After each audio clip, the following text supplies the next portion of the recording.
अस्सलाम वालेकुम, welcome back to new video. आज की वीडियो में बात करेंगे हम स्टेटमेंट ऑफ पर्पस, जिसको हमने एसओपी कहते हैं।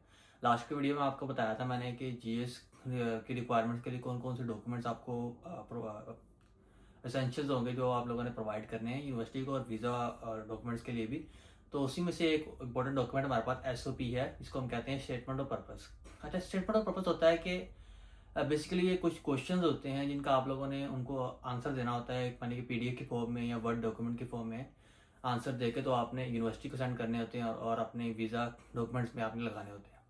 अच्छा, डॉक्यूमेंट्स की डेडलाइन जो एसओपी के जो क्वेश्चंस हैं उनके जो क्राइटेरियाज हैं वो आपको यूनिवर्सिटीज़ भी सेंड कर देगी। इसके अलावा जो हमारी ऑस्ट्रेलियन गवर्नमेंट की होम अफेयर्स की वेबसाइट है इमिग्रेशन वाली, वहाँ पर भी ये अवेलेबल है, तो आप वहाँ से भी जाकर देख सकते हैं।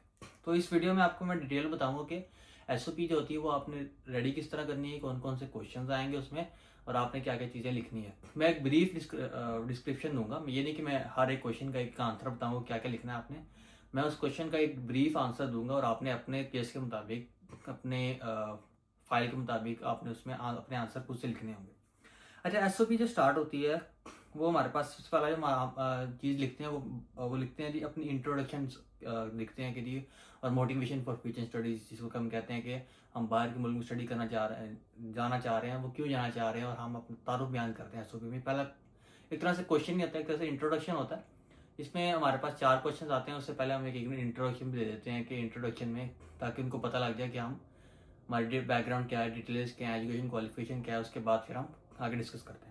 अच्छा, इंट्रोडक्शन में हम क्या बताते हैं कि जी इंट्रोडक्शन में हम अपना नाम, अपना फादर का नेम, और कहाँ पे आप रह रहे हो, आपका एजुकेशन बैकग्राउंड क्या है, यानी कि आप कौन कौन सी क्वालिफिकेशन इस वक्त कर रहे हो, और आप क्यों फ्यूचर के लिए अब्रॉड स्टडी में जाना चाहते हो। इसमें आपने प्रोवाइड करना होता है कि I am my name is this and I want to go for higher studies for abroad because it was my dream और समथिंग लाइक दैट। तो सेकंड हमारे पास एक हेडिंग टॉपिक्स आ जाता है, उसमें हम बात करते हैं हमारी एकेडमिक और प्रोफेशनल बैकग्राउंड की। इसमें आपने एक तरह से पूरा पैराग्राफ बनाना होता है जिसमें आपकी डिटेल्स शामिल होंगी, आपकी मैट्रिक के रिजल्ट्स की सारी इन्फॉर्मेशन वगैरह, यानी कि आपने कहाँ से किया, उसमें कितने परसेंटेज थे, कितने मार्क्स आए आपके।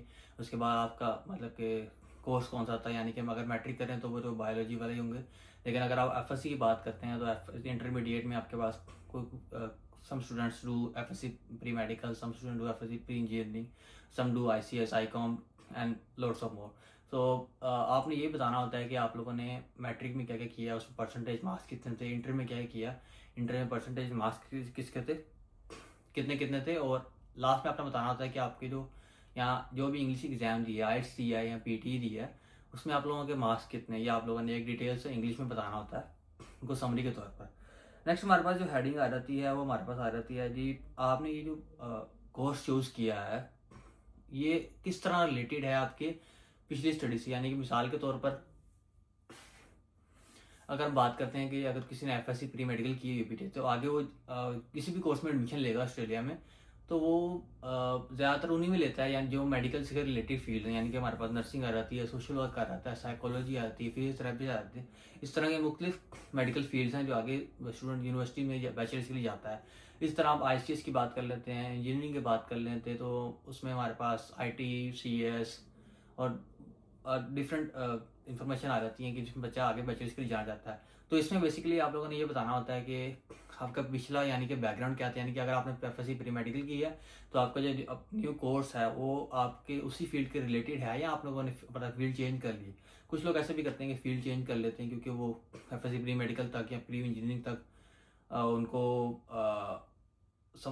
उनको माइंड चेंज हो जाता है कि हमने कौन सी फील्ड में जाना आगे बैचलर्स के लिए।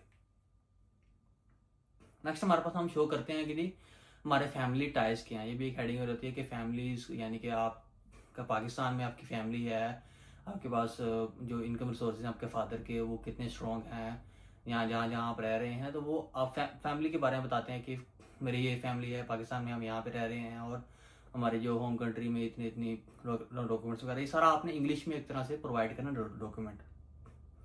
नेक्स्ट हमारे पास आ जाती है जी स्पॉन्सर डिटेल्स।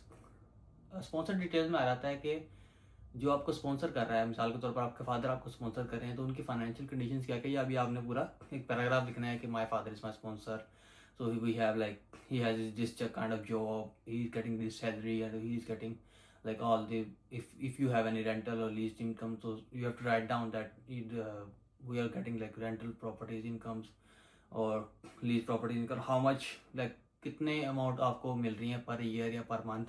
और उसके साथ साथ आपको बैंक स्टेटमेंट की भी अमाउंट वगैरह इसी में लिखनी होती है कि आपके पास इस वक्त कितना अमाउंट पड़ी है आपके बैंक स्टेटमेंट में, जो आप अब्रॉड स्टडीज़ के लिए आपको चाहिए और आप आगे आके यूज़ करोगे। अच्छा, नेक्स्ट हमारे पास क्वेश्चन आता है कि जी वाई यू चूज़ ऑस्ट्रेलिया, कि आपने ऑस्ट्रेलिया ही चूज़ क्यों किया है, कि एजुकेशन पाकिस्तान को या किसी भी यहाँ पे होम कंट्री को चूज़ नहीं किया, ऑस्ट्रेलिया की चूज़ किया। तो इसमें आप डिस्क्रिप्शन देते हैं कि अब्रॉड, पहली तो बात है कि हमारे पास अब्रॉड अपॉर्चुनिटीज़ बहुत ज़्यादा हैं, एजुकेशनल अपॉर्चुनिटीज़ के बाद जब आपकी डिग्री अब्रॉड से होगी तो आपकी होम कंट्री में आपको बहुत ज़्यादा प्रेफरेंस मिलेगी डिग्री के हिसाब से, जॉब एक्सपीरियंस के हिसाब से। तो उसके बाद आप लोगों ने बताना होता है कि जी कि आपने सिर्फ ऑस्ट्रेलिया ही specifically choose, why not another countries like Germany, USA, UK, Canada. तो इसमें आप बेसिकली डिस्कस कर सकते हैं कि ऑस्ट्रेलिया का जो वेदर है वो समहाउ पाकिस्तान से रिलेटेड है। तो इसमें भी एक ना मैं इलाका से वीडियो बना दूंगा कि why what's the difference between studying in Australia, studying in USA, studying in UK, studying in Canada and all different countries. तो आपको क्लैरिफाई हो जाए कि आपने कौन से मुल्क में आगे स्टडी अब्रॉड के लिए जाना है। अच्छा, उसके बाद आपने बताना होता है कि why not only this specific university that you are going on, यानी कि अगर आप किसी भी यूनिवर्सिटी जा रहे हैं, अगर आप सिडनी में हैं तो अगर आप यूटीएस में जा रहे हैं, university of technology in Sydney, तो आप लोगों ने ये बताना होता है कि why you are only going to specific course in this university, why not other universities in all over Australia. तो बेसिकली वो डिपेंड करता है कि स्टूडेंट की फीस रिक्वायरमेंट क्या है, स्टूडेंट को स्कॉलरशिप कैसी मिलती है, स्टूडेंट की इंटरेस्ट क्या है, स्टूडेंट ने रिसर्च वगैरह स्टूडेंट पहले करता है कि कौन कौन सी यूनिवर्सिटी बेहतर है उसके लिए, उसके कोर्स से रिलेटेड क्या, यानी कि वो फ्यूचर में आगे उसके होम कंट्री में उसका फ़ायदा हो। तो इस तरह वो उसमें हम डिटेल्स वगैरह लिखते हैं उसमें। और उसके बाद कुछ ये भी आ जाता है कि आपने स्पेसिफिकली उसी यूनिवर्सिटी के उसी सिटी को क्यों चूज़ किया, यानी कि अगर मैं सिडनी में, यानी कि डिफरेंट यूनिवर्सिटी के डिफरेंट सिटीज़ में कैंपस हैं, यूनिवर्सिटी ऑफ मेलबर्न हो गया उसके भी कैंपस हैं, उसके बाद यूटीएस डिफरेंट सिटीज़ में कैंपस हैं, यूनिवर्सिटी ऑफ वेस्टर्न ऑस्ट्रेलिया हो गया उसके भी कैंपस है। तो स्पेसिफिकली आपने स्पेसिफिक कैंपस को ही क्यों चूज़ किया। अगर मैं सिडनी की बात करूँ तो सिडनी में स्टूडेंट इसलिए आते हैं क्योंकि ज़्यादातर जो सिडनी का जो हिस्टोरिकल बैकग्राउंड है, व्यूज़ पॉइंट्स हैं, all over like best city in the world to live around and many more things that you can talk about in this one. और नेक्स्ट हमारे पास क्वेश्चन आ जाता है कि जी आप लोगों ने ये स्पेसिफिक कोर्स ही क्यों चूज़ किया। अगर मिसाल के तौर पर किसी ने bachelor of information technology use किया, तो why did you only choose bachelor of information technology, के आपने इस कोर्स को चूज़ किया, आपके इसमें इंटरेस्ट है भी कि नहीं। तो आप सारा कुछ में बयान डिटेल से लिखते हो कि जी I choose this course because I it relevant to my background studies and also I am like, अगर किसी ने IT प्रोफेशनल बनना है तो वो फ्यूचर स्कोप बताएगा कि IT प्रोफेशनल का पाकिस्तान में को पता है बहुत ज़्यादा स्कोप है, तो वो और फ्यूचर पर्सपेक्टिव बताएगा कि फ्यूचर में पाकिस्तान में इसका ये स्कोप है, मुझे यहाँ यूनिवर्सिटी मतलब वर्क एक्सपीरियंस में जाकर और जॉब्स वगैरह अपॉर्चुनिटी, जॉब्स की अपॉर्चुनिटीज बहुत मिलेंगी आगे जाके। उसके बाद हम डिटेल से बताते हैं कि जी करियर अपॉर्चुनिटीज़ क्या क्या हैं इस कोर्स की, यानी कि अगर हम मिसाल के तौर पर बैचलर ऑफ IT कर रहे हैं तो हम उस कोर्स से रिलेटेड सारी डिस्क्रिप्शन देते हैं कि पाकिस्तान में, यानी कि हमारी होम, ज़्यादातर हमने होम कंट्री वापस जाना होता है, तो होम कंट्री में हम डिस्क्राइब करते हैं कि जी हमारी होम कंट्रीज़ में ये IT का इतना स्कोप है, ये कंपनीज है जो हायरिंग कर रही हैं एट अ टाइम, और ये मोस्ट ऑफ टाइम हायर करते हैं आप big IT professionals, specially like that came from the abroad. और नेक्स्ट हमारे पास आ जाता है इम्पोर्टेंट क्वेश्चन है हमारे पास विजिट हिस्ट्री, यानी कि अगर आपने, वैसे तो होती नहीं ज़्यादातर स्टूडेंट्स की, क्योंकि अभी उन्होंने क्या अपनी ज़्यादातर स्टूडेंट जो होते हैं वो स्टडीज़ पे फोकस करते हैं 12 years in their own country and then they go outside if they want to go. So basically if you have any visit history, like आपने किसी और मुल्क में सफ़र किया हुआ है, आप किसी भी जगह पे गए हुए हैं, तो आप उसको वहाँ पर भी ऐड करना होता है कि मैं इस जगह पर गया हुआ हूँ विजिट करने के लिए। उसके बाद आपने क्वेश्चन होता है कि क्वेश्चन एक तरह से हम कंडीशन बताते हैं कि वीज़ा की कंडीशन, यानी कि जिस वीज़ा को आप अप्लाई कर रहे हो आपको उसके rules and regulation, laws and policies पता भी हैं कि नहीं पता। यानी कि जिस तरह हमको पता है कि स्टूडेंट्स जो हैं वो स्टूडेंट वीज़ा हमारे पास सब क्लास 500 होता है, उसमें हमारे पास वर्क लिमिटेशंस होती हैं, 24 आवर्स पर वीक हम काम कर सकते हैं। उसके अलावा हमारे पास हमने कोर्स अप टू डेट रखना होता है, कोर्स चेंज नहीं कर सकते। उसके बाद बहुत काफ़ी चीज़ें होती हैं जो वीज़ा कंडीशन में। ये भी जब हम वीज़ा की बात आएगी, वीज़ा डॉक्यूमेंट क्या होता है उसमें आपको डिटेल में बताऊंगा कि कौन कौन से डॉक्यूमेंट आ जाते हैं। नेक्स्ट में एंड पे कंक्लूजन बताते हैं कि जी ये मेरी सारी प्रोफाइल थी और मैं यहाँ पर मुझे ऑस्ट्रेलिया या किसी मुल्क में जाने का it's my dream to go study abroad and then support my home countries by getting education for study abroad. तो बेसिकली मेनली जो हमारे पास क्वेश्चंस आते हैं वो बता देता हूँ। ये मैंने आपको एक ब्रीफ डिस्क्रिप्शन बता दिया कि ये चीज़ें आपने इसमें ऐड करनी होती। इसके अलावा अगर कोई और भी चीज़ ऐड करना चाहता है तो मोस्ट वेलकम। एक तरह से आपने कह लो कि कवर लेटर या सीवी एक तरह से बना के देनी होती है, ब्रीफ सीवी, कि जी मैं ऑस्ट्रेलिया में स्टडी अब्रॉड के लिए जा रहा हूँ तो इससे मुझे क्या फ़ायदा होगा, मेरे मुल्क को क्या फ़ायदा होगा, तो मेरे लिए अपॉर्चुनिटीज़ क्या बनेंगी।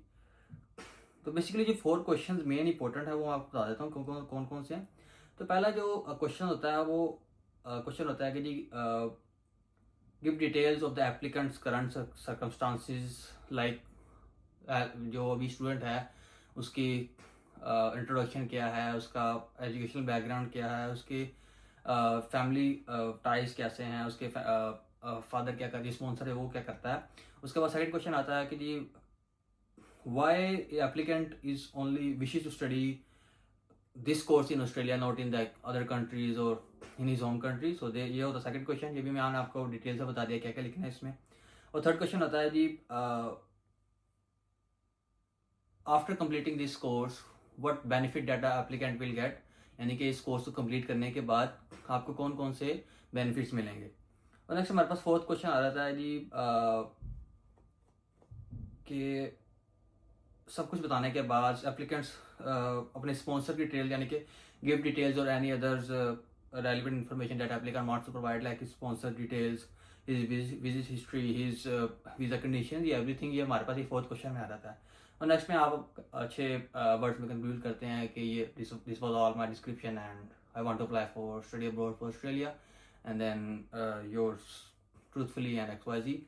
सो बेसिकली ये होता हमारे पास SOP के मेनली क्वेश्चन जो SOP जिस तरह हम लिखते हैं। तो हमने आपको ब्रीफ बता दिया है कि SOP में क्या क्या चीज़ें आती हैं, क्या क्या चीज़ें आप लोगों ने लिखनी होती हैं। ठीक है, ज़्यादातर ये जब पहले हमारे पास GT था जो क्या था, जनरल टेम्परेरी एंटर, जो उन्होंने कन्वर्ट कर दिया है GST में। अब बात एक ही है लेकिन सिर्फ नाम चेंज कर दिया जी, जेन्युइन स्टूडेंट टेस्ट। इसमें हमने एक पूरी एक वर्ड डॉक्यूमेंट प्रोवाइड करना होता है, SOP जिसे कहते हैं। उसमें हमको कुछ क्वेश्चन देते हैं, यूनिवर्सिटी को आपको प्रोवाइड कर देगी वो क्वेश्चन। इस तरह मैंने आपको 4 क्वेश्चन बताए हैं, ज़्यादातर इन्हीं क्वेश्चन के वो आंसर पूछते हैं और वो आपने एक ब्रीफ डिस्क्रिप्शन देना होता है इन क्वेश्चन के आंसर का। तो ये थी हमारी आज की वीडियो। अगर आपको वीडियो पसंद आई है तो इसको लाइक करें, शेयर करें, कमेंट करें, चैनल को सब्सक्राइब करें। तो मिलते हैं नेक्स्ट वीडियो में। अल्लाह हाफिज़।